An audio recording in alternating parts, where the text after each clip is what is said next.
Ladies and gentlemen, this is the era where we have the Gen Zs, the people who need to be listened, the people who need to be talked to with respect. And the Gen Zs, they will always want to be listened to. And the way they want you to listen to them, it is because they have the knowledge. It is because they are seeing what is happening in the republic of this nation. In around 2 weeks, we have experienced what the Gen Zs are capable to do. The Gen Zs have come out and they have talked to the politician or the politicians of this nation. They have told the politicians that it is either you listen to us or you go home.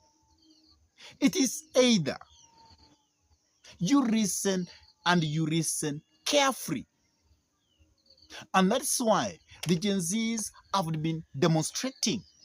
And these Gen Zs, this generation called the Gen Zs, they understand who they are, they understand their rights, and they have the knowledge. And they are actually observing what is happening in the government. And they know very well that they are lacking because we have people somewhere who are taking them for granted. They understand that there is rampant corruption in the government. They understand that the current constitution actually has checks and balances. They understand what the judiciary is supposed to do. They understand what county government is supposed to do. They understand what parliament is supposed to do. And lastly, they understand what the president of the nation is supposed to do. And that is why they have been demonstrating across the nation. And I feel that most of the politicians are not understanding them because politicians, they feel or they think that it is them who knows to do things better. But there is this one politician who is called the Deputy President of the Republic of Kenya, who is actually using this opportunity to get support from the Gen Zs. Because the Deputy President, Rigathi Gachagua, is a person who is capable to talk to the politicians and to the Gen Zs. Remember, he said that he wants to mentor the young people so that in future they will be able to take this country forward. And today, the Deputy President actually was talking somewhere in Rift Valley. And he said that this generation, which is called Gen Zs, they demand to be listened to. They are the people who can say, we want you to listen what we have to say about governance of this nation, so that you can also give us your input, so that also you can talk to us, so that we can see how we can take this country forward together. And the Deputy President actually has used this time very well because, as you know, the Gen Zs don't want to listen to politicians, and more so, those who voted yes to the finance bill. They have said that if you voted yes to the finance bill, they don't want to see you at church services. They have said that They don't want to see you anywhere talking to them because they feel that you have, the politicians have neglected their duties of doing what the citizen, the people who elected them to parliament, to perform their duties. And what they are doing is about enriching themselves. I could like you to listen what the Deputy President, Rigathi Gachagua, had to talk about the Gen Zs. Listen to this, please. Na hiyo wakati imepita, hao watoto ni ya kusikizwa na kuongeleshwa. Tena hii internet imefungua hao mafikira, wanaelewa mambo hata kuliko sisi. So we must listen to these young people. Na sio tafadhali, kwa boma yangu wako hapo vijana wawili wanakojanga hapo, wako na maneno, na si maneno yao ya vijana wenzao. Vile wanaongea Kenya, wananikuja waniambia, na waniongeleshi mimi kama ni deputy president, waniongelea kama baba yao. Nasema wewe mzee, sikiza hii maneno hapa. Yeah. Si lazima niwasikize? Lazima niwasikize. Saa ingine tunakosana, tunaita mama yao aamue. And let me tell you, siku tulikuwa tunamsaidia Rais William Ruto akuwe rais wa Jamhuri ya Kenya, na tulikuwa na shida mingi sana pale kwetu, kwa sababu sisi tulikuwa tunaenda kinyume na vile rais alikuwa mamlaka anataka, na tukasumbuana sana na serikali. Na hao vijana wangu wakaona kama mimi ninateswa na mambo yetu kama familia inaweza haribika. So waliita mkutano wa vijana wawili, na mama yao na mimi. Watu wangapi? 4. Na hii vijana akasema hapana, hii barabara unaenda utaharibu hii family, wachana naye, wacha, sababu sasa mali yetu itakwisha, unafungwa nini, wacha hii maneno. So tukafanya kesi. Mimi nikasimama kidete, nikasema bana, wacha nikae na Rais William Ruto, naona kuna bahali anatupeleka. Pastor Dokas akaniunga mkono, tukapiga kura, ikakuwa 2 versus 2. Sasa mimi kama chairman ya mkutano niko na ile inaitwa casting vote. So nikapiga casting, tukaamua twende na Rais William. Na vijana kwa sababu pia ni watu ya demokrasia akasema, dad, bila umeamua, mkutano umeshinda, tuendelee.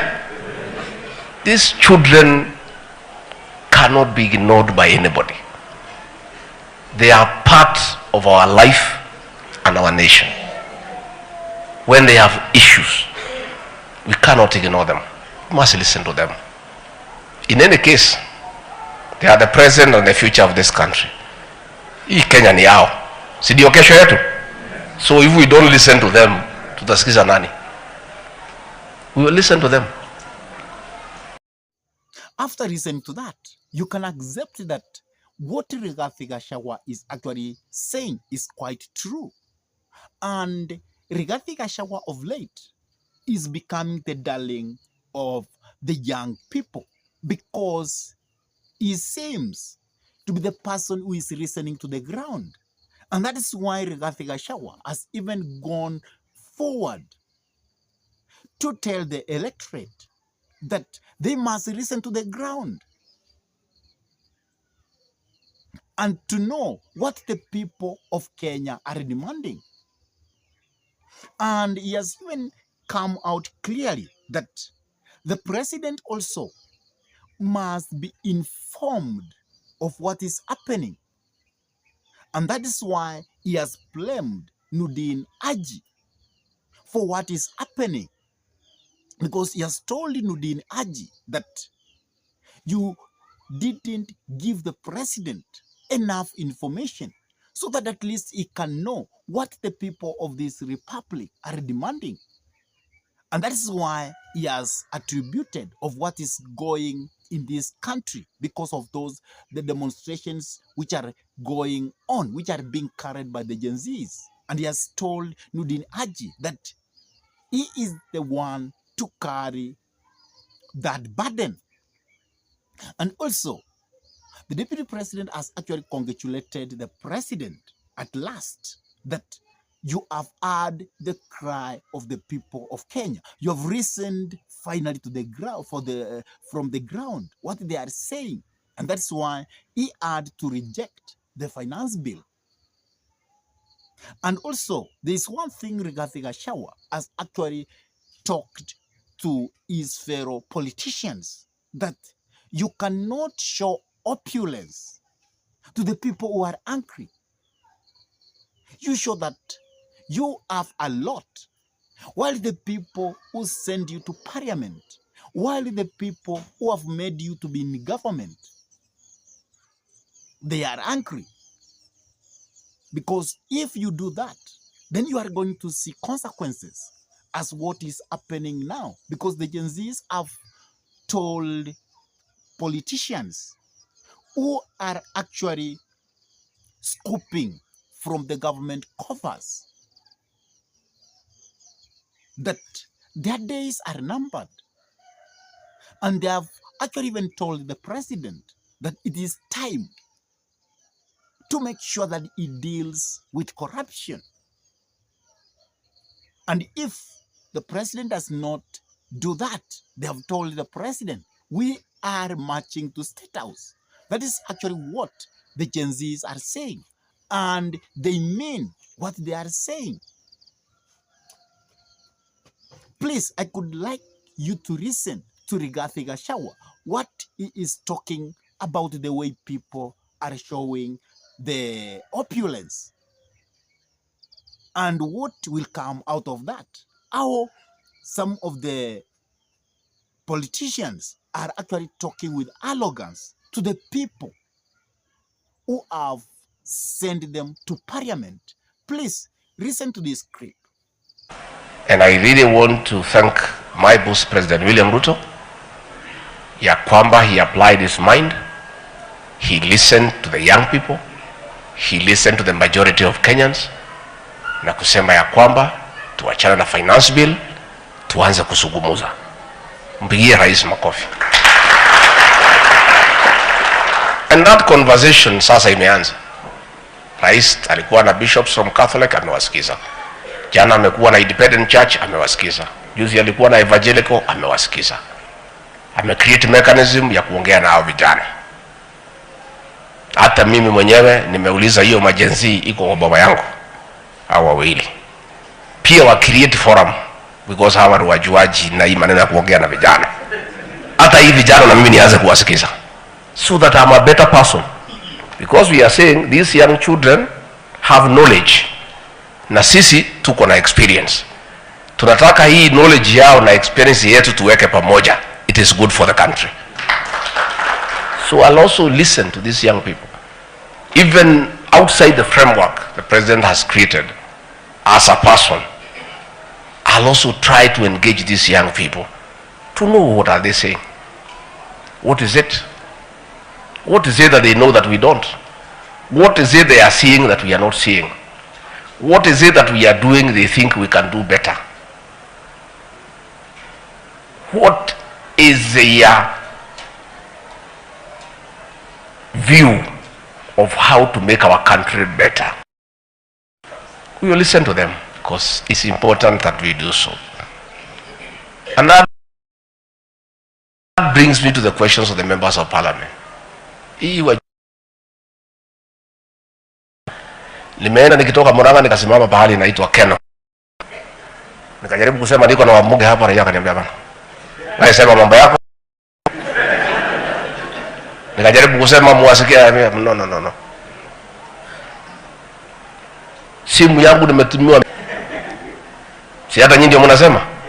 And let our members of parliament not fear the people who elected them. Kujeni muongee na ile watu walichagua nyinyi, si ndio?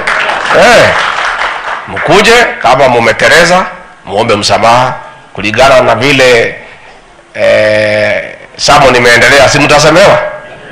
So mimi nimekanywa na hao vijana, wamenikemea the whole night, na nimewachana na hiyo maneno. Nitaongea mambo ya rais na yangu saa hii. Wabunge mkuje muongee na hao watu, si ndio walichagua nyinyi? Mtaelewana. I am sure mtafika pahali mtasikizana. Mimi hiyo maneno nimeondokea kwa sababu itaniletea shida bure. Waniambia hii wabunge si tulichagua, wewe kaka akanda. But let us agree going forward.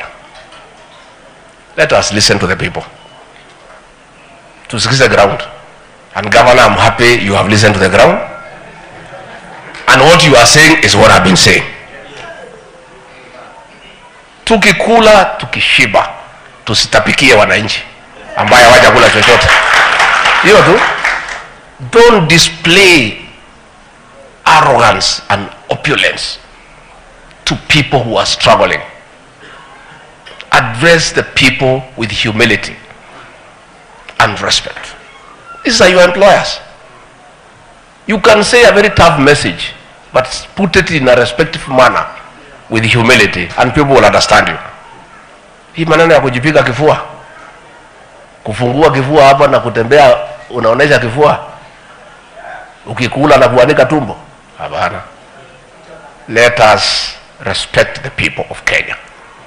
Let us address them with dignity, with humility, because they are understanding people. After listening to that clip, you can agree with me that the deputy president actually understands what the Gen Zs want, because he knows that if the Gen Zs will come and have a serious talk with the president, and the president is able to do what they will agree on, then you might find that what we are seeing, the demonstrations which we are actually seeing in this nation, will not be there, because everybody will be satisfied. And the call for the Gen Zs, I can say that that is actually what the people of this republic want. What do you say about this speech which actually you have heard about Rigathi Gachagua, about the way he takes the Gen Zs? Please, I would like you to drop your comment in the comment section below. And if this is your first time to pump into this YouTube channel, I request you kindly to take a minute or two and subscribe to this YouTube channel. Give this video a thumbs up. Share the video to your friends. And if your friends are lovers of politics, then it is good to request them to subscribe to this YouTube channel. And with that, I say thank you and may God bless you abundantly until we meet in our next political conversation. Goodbye.